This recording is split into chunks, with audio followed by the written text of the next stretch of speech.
The Tampa Bay Buccaneers face a tough matchup against the San Francisco 49ers. We find out what Nick Bosa has in store for Baker Mayfield coming up next here on Locked On Bucs.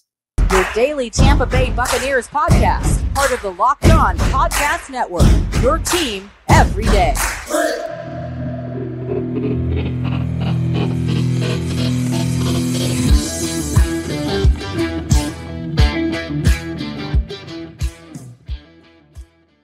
Welcome to another Locked On Podcast Network crossover episode, as we do on Thursdays. Locked On 49ers and Locked On Bucs. Brian Peacock here of Locked On 49ers with James Yarcho of Locked On Bucs, at BD Peacock, at JYarcho_Bucs on Twitter. Thank you so much for all the everydayers out there. You can find us everywhere you find your podcast, and of course on YouTube. And as we do here on the Locked On Podcast Network, your team every day. Today's episode of this Crossover Thursday, as all Crossover Thursdays are, is brought to you by Prize Picks, the easiest and most exciting way to play daily fantasy sports. Go to prizepicks.com/LockedOnNFL and use code, all lowercase, LockedOnNFL for a first deposit match up to $100. What's happening, James? A very interesting team you got going over there in Tampa. They're traveling 3,000 miles to Santa Clara to play the 49ers, who were red hot, then ice cold, and had a bye and are hot again. What's the biggest storyline for those Tampa Bay Buccaneers here entering Week 11? Well, I mean, over the last couple of crossovers, the storyline has been how can they pull out of this tailspin that they're in after the bye week? And now the biggest story around the Buccaneers is that regardless of what happens on Sunday, they're still in the thick of the playoff race. So after they play the 49ers, the Buccaneers get the Colts, Panthers, Falcons, Packers, Jaguars, Saints, and Panthers. So being a half game out of first place right now, 1-1 in the division with 4 divisional games remaining, 2 at home, 2 on the road. And San Francisco is one of 2 remaining opponents that they have that are above 500. Now the Saints are 500, but they've already lost to the Buccaneers once. So the Bucs being a game and a half behind the Vikings, but have a head-to-head tiebreaker there. And while most people think that this is going to be a walk-away 49ers win, it doesn't actually hurt the Buccaneers over the long run if they lose this game, which kind of adds an interesting dynamic that they get to walk into this game with absolutely nothing to lose. And you know, things that Dave Canales may have kept in his back pocket, he can pull out in this game and really pull out all the tricks and leave everything out there, because it ultimately in the long run isn't going to hurt them really, really bad if they do what everyone thinks they're going to do and lose this game. Yeah, that's what's interesting. And it's what the last I looked at FanDuel, the line was 11.5. The 49ers are favored at home against those Bucs. And yeah, nothing to lose if you're the Buccaneers. Go in there and play your butts off and go steal a game from the 49ers. And it does have potential to be a trap game for the Niners, who have the most important part of their schedule coming up the next 3 weeks. Short week, Thanksgiving at the Seattle Seahawks. Both those teams are 6-3 going into Week 11. And then you've got the rematch NFC Championship game, the game that they never really actually got to play because they had no quarterback, against the Philadelphia Eagles. And then another game against the Seahawks right after that. So it's a huge stretch for the 49ers. You got to be careful here if you're the Niners, riding high off a big win, dominating the Jacksonville Jaguars last week, to not overlook the Tampa Bay Buccaneers because of the opponents that are behind them. So some trap game vibes for the 49ers here. And we know how the NFL is, James. Man, it's chaos. It's chaos every single week. You think, 11.5, we know who's going to win this football game. And all of a sudden, boop, boop, ball bounces funny. And oh no, this is a much different ball game than we all expected. Yeah, no doubt. I mean, you don't really have to look any further than kind of what the Buffalo Bills have been going through, right? They were constantly talked about as being Super Bowl contenders, and then all of a sudden they're struggling against the Giants. They're, struggling against the Buccaneers, and all of a sudden you don't really know who they are. So it's one of those, any given Sunday kind of games, but it's something that we talked about on yesterday's episode of Locked On Bucs, that, this does have the makings of a trap game because of those 2 upcoming games against Seattle, including the one on Thanksgiving. So it's a short week. They're probably looking at the 35-7 win that they had over the Bucs last year. Tom Brady's gone. This should be an easy game for the 49ers. And, as I said on Locked On Bucs, I'm a huge Star Wars nerd. So in the words of Admiral Akbar, it's a trap. It's a trap. Yeah. Hey, and in the words of Steve Young, using a term from Star Wars, he said that Brock Purdy has the Force. So you gotta compete with not only humans out there, but maybe some extra things at play in the universe when it comes to the San Francisco 49ers offense right now. And yeah, thanks for reminding me about the game last year. That was the what the heck are we seeing? Who is this guy game for Brock Purdy? Because the big story was Tom Brady coming into town, and the entire stadium is chanting Brock Purdy's name as the 49ers are running up the score on Tom Brady's team. Brock Purdy's dad is in the stands, and he's got tears coming down his eyes as the stadium is chanting his son's name, and Brock Purdy's going crazy. And we're like, what is happening right now? Is this really happening? And Brock Purdy proved it wasn't a fluke. Like, he's still playing like he did last year and like he did during the 5-game stretch. And really, it's kind of been overblown. Maybe some of his poor play during the 3-game losing streak. He's really just kind of been the same guy, and it's been impressive, very impressive to watch. And really, it started with that Buccaneers game last year where you had to start taking notice of me. This is wild. I can't believe this is really happening. Yeah, absolutely, no doubt. But for the Locked On Bucs listeners, what's the biggest thing going on with the San Francisco 49ers? You mentioned kind of the hot, cold, then they come out of the bye and really just blow the doors off of Jacksonville. So what's the big story there in San Francisco? Yeah, and a big portion of the fan base was really you lose one game, it's like, it's good defense, bad weather, Cleveland, whatever, that happens. Then you lose on Monday Night Football. It's like, that didn't look great, but the interceptions happened late after Brock Purdy was concussed. So maybe you're just like, it's not that big of a deal. And then really just got beat pretty soundly by the Cincinnati Bengals. And then you have a bye week to think about all of it. And so there's a lot of fans that were a little bit worried. Like, maybe this team isn't as good as we thought. Maybe it's Brock Purdy. Maybe it's the coaching. Maybe it's like, what's going on? Why is the defense not tackling? We're going to move Steve Wilkes from the booth down to the sideline.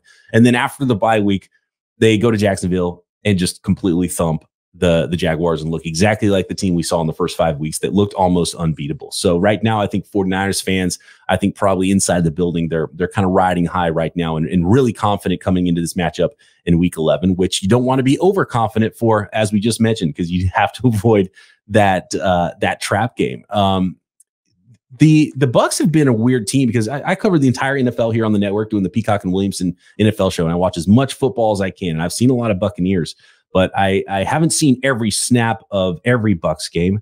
And I'm watching this team, and I think I know who they are. And the next week's like, oh yeah, I like that. And the next week's like, oh, what's going on here? It's kind of one step forward, one step back. And nobody wants to go take that division for the second straight year. What's going on with this big picture? And I want to get into some individual matchups next. What is happening with the Bucs right now? Big picture. Why is it so up and down with that team this year? Honestly, I wish I had the answer for you. It seems like they are allergic to having both sides of the football play well in the same week.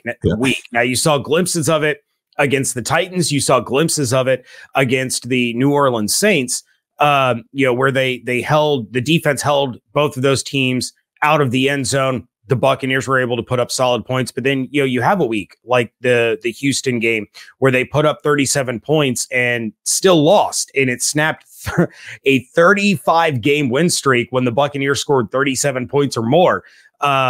It just kind of seems like when one thing is going really well, something else is falling apart. And you can point to a lot of self-inflicted wounds for this team, consistent and constant pre-snap penalties. You're getting, holding calls on big runs and big gains. And most of the time they're away from where the ball carrier is. So they don't even affect the play, but they still continue to shoot themselves in the foot. And, last week against the Titans, you see Baker go deep to Devin Tompkins into double, triple coverage. It gets intercepted. Then they managed to gain 9 yards on their next 6 plays, back-to-back 3 and out. So it seems like Canales likes to pull these explosive play attempts out. And when they don't work, he kind of goes into a shell and gets too conservative to overcompensate. So a lot of it still has, something to do with Dave Canales trying to find his groove as a play caller.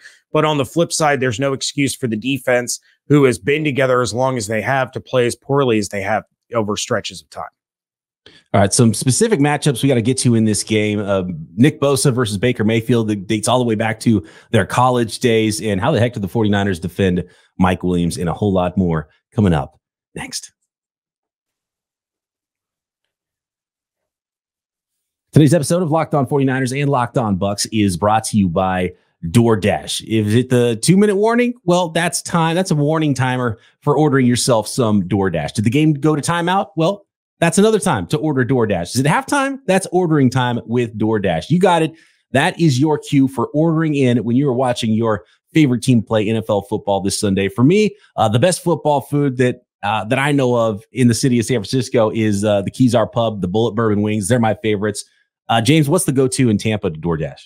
I'm all about the Cuban sandwich and potato balls from Cuban Express. They are so good. I don't know anything about potato balls, but massive fan over here of Cubano sandwiches. So I'm all in on that one. You can't root for your team on an empty stomach. Order DoorDash and save on all of your football watch party favorites, and a special offer for our listeners. Get 50% off up to $10 value when you spend $15 or more on your first order when you download the DoorDash app and enter code LOCKED23. Subject to change. Terms apply. Again, that's 50% off up to $10 value when you spend $15 or more on your first order when you download the DoorDash app. Just enter promo code LOCKED23. So really interesting, because I had already planned on talking about Nick Bosa versus Baker Mayfield, the waving the flag that happened with Oklahoma and Ohio State. And then it happened with the 49ers when they beat the Cleveland Browns, and Nick Bosa had the fake flag after sacking Baker Mayfield, stick it in the turf at Levi Stadium in Santa Clara. But I was actually a little bit surprised today, after I had planned to talk about this, Nick Bosa was asked about that very thing in front of his locker after practice. And he said that he's buried the hatchet with Baker Mayfield. He's chalked up the 2019 as a rookie having fun, chirping. And Bosa said that he actually met Baker Mayfield this past offseason at the Waste Management Open golf tournament in Arizona, and said, quote, he's nice about Baker Mayfield. So the other thing is, one of Bosa's Ohio State teammates, Chase Young, is now on the team, and he's rushing from the other side. And I don't know if he thinks that Baker Mayfield's nice. And so I don't know. There still might be a little bit extra, and anything to get pumped up, whether it's a chip on your shoulder from something that happened in the past, feeling slighted. NFL players are always looking for that extra juice, that thing they put on the bulletin board. So I'm still excited to see Bosa and Chase Young rush their old college nemesis in Baker Mayfield. Yeah, see, here's the thing, because I live close to Ohio State. And there are a lot of Buckeye fans, also a lot of Bengals fans that hated Baker Mayfield because he was a Brown. Yep. But then they also hated Baker Mayfield because he was such a jerk and he planted the flag in the O and blah, blah, blah, blah, blah. Ohio State fans, and apparently Ohio State players, seem to forget that they started it. When they beat Oklahoma the year before and the entire team went out to midfield and jumped up and down on the Oklahoma logo, that's where Baker, in retaliation, planted the flag in the O. So if you're going to start something, maybe don't get upset when it blows up in your face. That's all I'm trying to say. Excuse me. It's the Ohio State University. Yeah, no, it's not. Very much. I refuse to accept that. James is inundated with just Ohio State nonsense living in that area. That's funny. But you do have to block those guys. So what's it looking like up front for the Bucs? Look, I mean, Tristan Wirfs is arguably the best left tackle in the NFL this season. And I realize that there is a future Hall of Fame left tackle on the field for the San Francisco 49ers. But to make the transition that Tristan Wirfs did from the right side to the left side, and to be PFF's highest graded left tackle in the NFL, says a lot about his ability. And he really has been absolutely phenomenal. The biggest concern was Luke Gedeke, who was a turnstile at guard for this Buccaneers team last year. He has been outstanding at right tackle, which was his natural position, but he was undersized by NFL standards. So they moved him inside and it didn't work. They moved him back to his natural position, and he absolutely stonewalled Cam Jordan. He absolutely stonewalled Aiden Hutchinson. He has been phenomenal. The problem is now he's dealing with a foot injury. He didn't practice on Wednesday. So this is something that's lingering a little bit. And when you're going up against a duo like Young and Bosa, you need both of your bookends to be at 100%. So a little bit concerning that Gedeke's dealing with that injury, but overall, the pass protection for Tampa has been really, really good. And when it's faltered, Baker has worked his magic and evaded a lot of sacks and turned them into positive opportunities. But it's been the run blocking that's the problem, not the pass blocking. So I'm not too worried about Wirf's ability. The injury of Gedeke concerns me. And you mentioned the run blocking there, so that's also huge because you don't want to put your quarterback in those 3rd and long situations and force those tackles to block for a long time. And so that's what the 49ers like to do. They want to stop the run, put you in those situations and rush not only with their guys on the outside, but Armstead and really, really good game. One of the best games of the year so far for Javon Hargrave on the inside last week as well. So lots to deal with up front for the Tampa Bay Buccaneers. And you mentioned Baker Mayfield and his big game hunting, the explosives. And I mean, how do you even defend Mike Evans if you're the 49ers? It's tough. Evans is on pace for a career year. He's averaging over 17 yards a reception, over 80 yards a game. And he missed more than half of one of those games. And he's tied for the 5th most receptions of 20 plus yards this season. So he has been absolutely phenomenal. And I think what the 49ers are going to do, obviously, is focus on Mike Evans, because throwing the deep passes to Trey Palmer and Devin Tompkins this year hasn't really worked. Chris Godwin has been that move the sticks guy, that intermediate to short routes, the sure-handed, just keep the ball moving guy. His target, he's on pace for his fewest targets per game since 2018. So he's not getting a ton of looks in this Dave Canales offense. Cade Otton's targets per game have increased, each week since the bye. So he's starting to get a little bit more involved. But what the Bucs are going to do in order to open up Mike Evans, who's going to garner probably double teams all day long, is they've been doing that running through the air with Rachaad White, with these little 1-yard dump offs that Rachaad White's able to create plays with his legs. And he's right on the tails of Christian McCaffrey in pretty much every running back receiving metric there is outside of touchdowns. So that tells you, his expected yards per reception is sky high, things of that nature. So utilizing that kind of as their running game has really opened things up for Mike downfield, as we've seen throughout games over the course of the last month.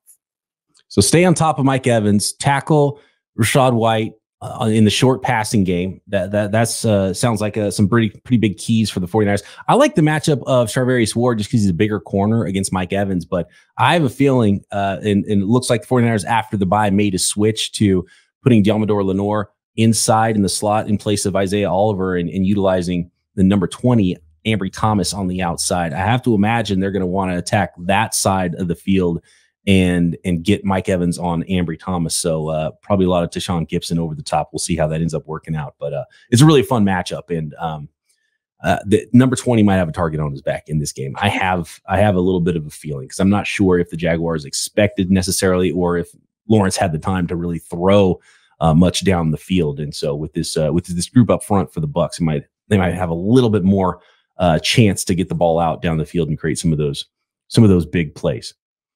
Any other keys to victory for you here before we move on to the final segment and maybe make a couple of predictions? I will say one thing, obviously, that every game we can talk about with the 49ers is Kyle Shanahan's going to try to run the ball. So what's that run defense looking like for the Bucs?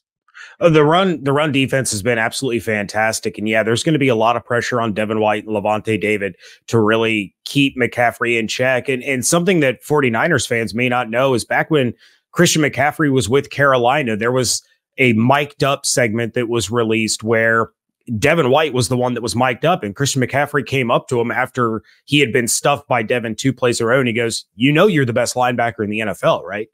But Devin hasn't played that way over the course of the last few years. He had a breakout game against the Titans. It was really his first impactful game since week 1 against the Vikings. But it's going to be on Devin White and Levante David to keep that running game in check. They just held Derrick Henry to his lowest yard total since 2017. Like, they're playing really well in run defense. So the problem is McCaffrey's also a huge weapon in the passing game. So with White's tendency to over pursue in the run game, San Francisco can exploit that pretty easily with all of the weapons that they have there. So the Bucs run defense is going to be good, but it's the passing defense that really makes you worry. And with a running back like McCaffrey, obviously he's a home run threat on a screen pass, let alone, as a running back. All right, we're going to try to talk about the paths to victory next. Like, what's it going to look like for a Bucs win? What's it going to look like for a 49ers win? Some predictions as well to finish up this Locked On 49ers, Locked On Bucs crossover episode next. Today's episode of Locked On 49ers and Locked On Buccaneers is brought to you by Jace Medical and the Jace case. Whether you're on an extended travel vacation, maybe you don't have cell phone service in a remote area where you're traveling with you and your loved ones, bracing for a major weather event, or limited by yet another supply shortage, you are covered, my friends, with Jace Medical. Thanks to our partners at jacemedical.com.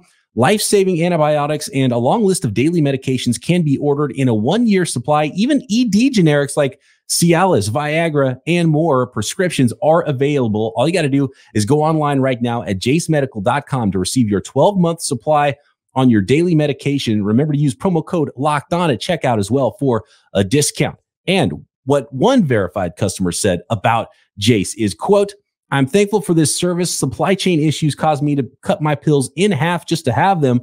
I ordered most of my daily meds with a 1-year supply. I also ordered the antibiotic kit. I feel secure now. Prices are lower than local pharmacies. I highly recommend this for everyone," end quote. So if you or someone you love would get some peace of mind by having a year supply of any daily med, go to jacemedical.com. That's JASE medical.com to see if it's offered for you. Remember to use promo code locked on. Excuse me. That's promo code locked on for $20 off your purchase. Again, jacemedical.com, promo code locked on for $20 off your purchase. All right, James.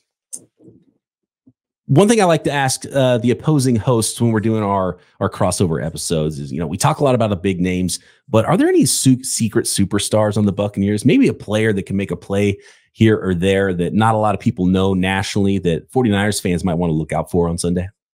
For the Bucs, that one's easy. It's Christian Izien. He's an undrafted rookie corner out of Rutgers that has become their starting slot corner. And he's been outstanding, not only in coverage, but he comes in on corner blitzes quite a bit and he gets home. He has a nose for the football.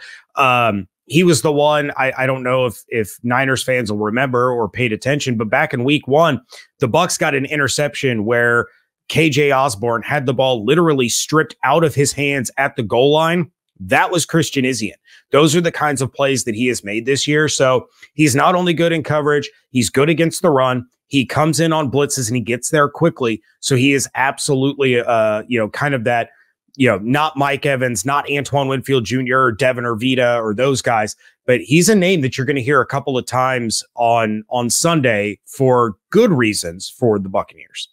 Well, that's fantastic. I would say probably the secret superstar for the 49ers this year. They have so many big name guys is punter Mitch Wishnowsky. I mean, he's dropping punts in the 20, inside the 20. He dropped one at the 1-yard line last week. And for a team that likes to run the ball, play defense, and have that complementary football, field position's a big part of that. And Mitch Wishnowsky's been fantastic this year for the 49ers. And I'll add to it, John Feliciano, who stepped in for Aaron Banks to play left guard last week. With Banks out, he's going to play left guard again this year. I don't think he's going to relinquish a starting job. He'll relinquish left guard, I think, to Aaron Banks, but he might end up starting at right guard. Feliciano, a free agent pickup, has been really nice for the 49ers, and I think he might stick in the lineup. All right, James, how do the Bucs win this football game? What's this look like? What's the script for the Bucs to win Sunday against the 49ers?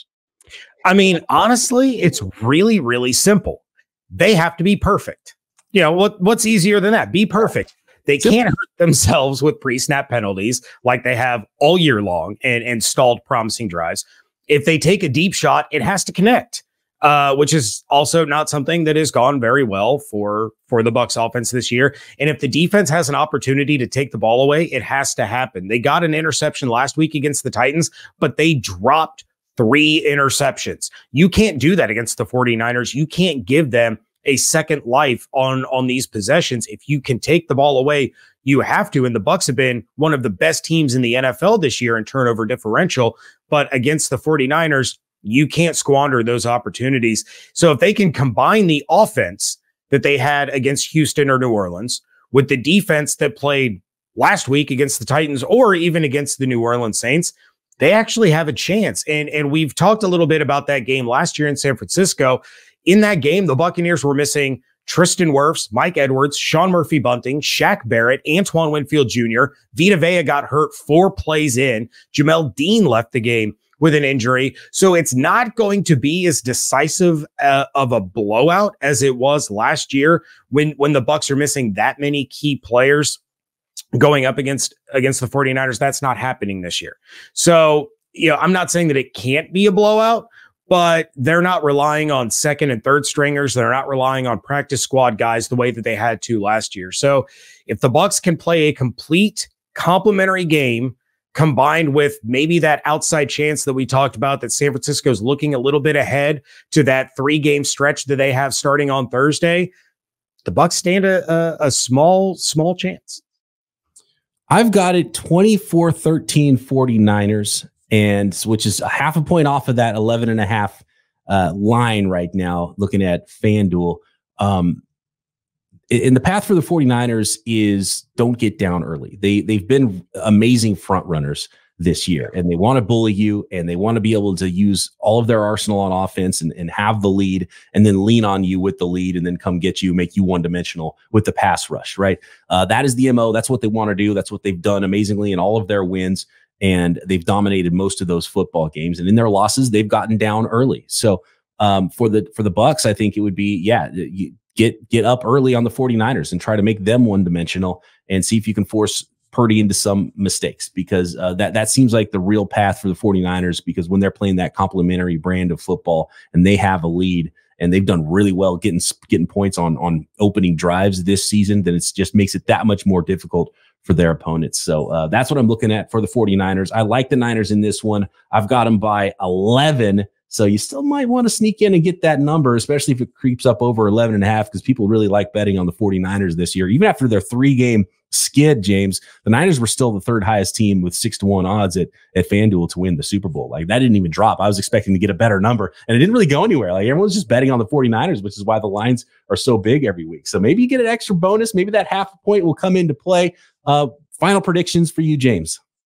Yeah, I can't pull the trigger on the Bucs to get the upset, even if they play a perfect game. Even if San Francisco's looking ahead, I still think that San Francisco is obviously the better football team, and that's going to show up in the end.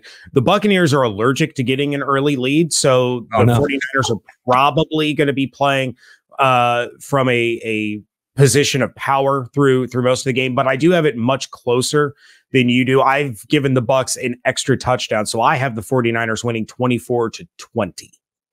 There you go. Can't wait. Week 11, 49ers, Buccaneers. Always a pleasure chatting with you, James. You guys can find James every day doing Locked On Buccaneers on Twitter at @JYarcho_Bucs.